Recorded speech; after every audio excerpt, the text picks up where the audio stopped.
So yun, back to work tayo mga kabahay, no? Pinapahukay na natin yung ano natin, yung para pag babaw na natin sa septic tank. Ayan. Medyo makunat yung lupa, no? Ano siya? Clay. Ayan, no? Yung lupa sa bundok, makunat, madulas, malagkit siya. Yung pag nababasa, madulas. Yung ganun yung ano sa bundok eh. Lupa sa bundok eh. Medyo mahirap siyang ukayin, no?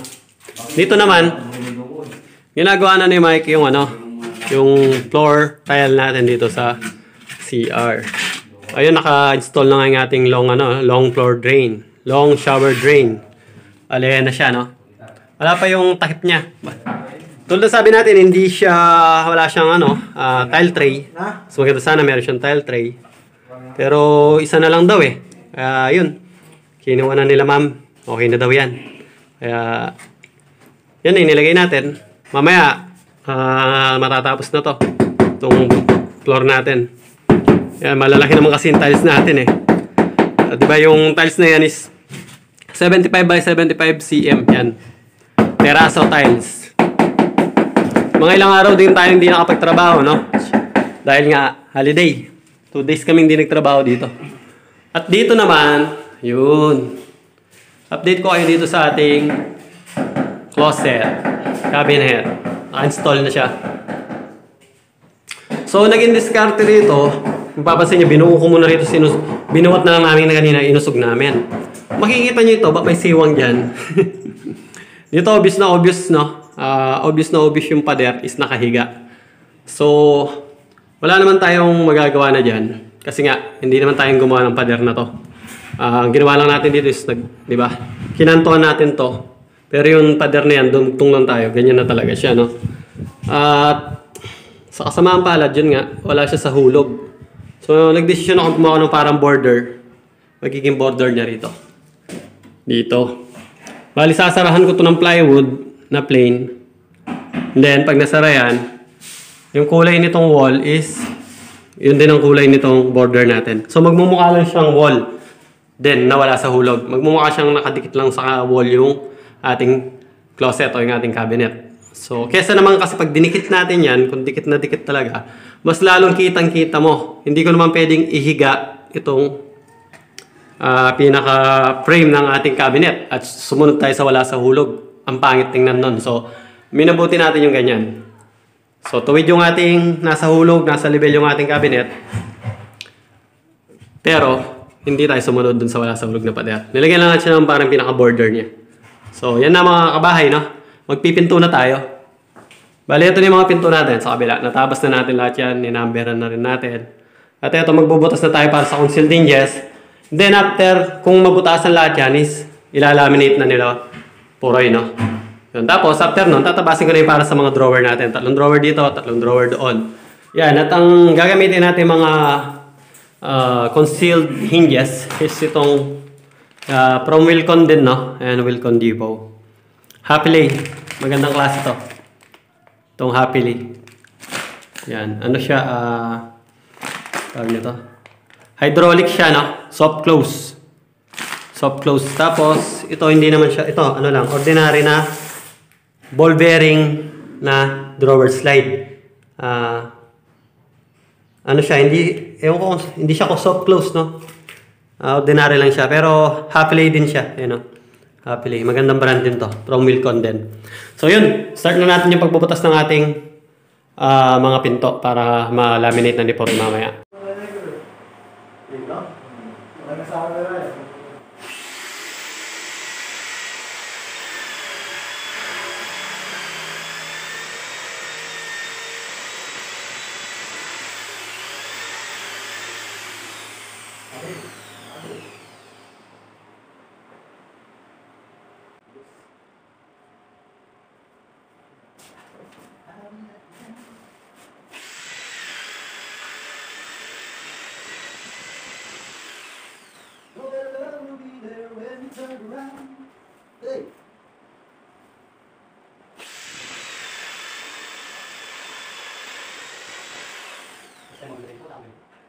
Basta mo dito ko lang dito. Bakit? Ako dito.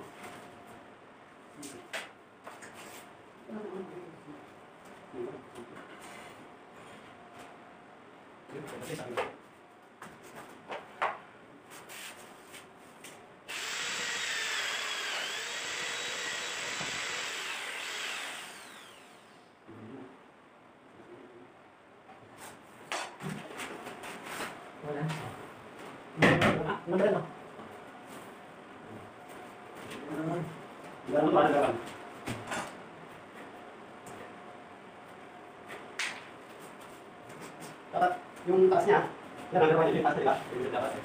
Yung ba? Yan yan. Simula kami yan, ganyan din ang gawin. Kung ba tayo nandun, susunod ako yung taas. Tapos susunod tayo yung taas.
Ganyan?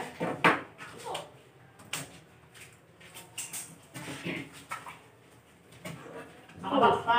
Opo. Nakabox pa?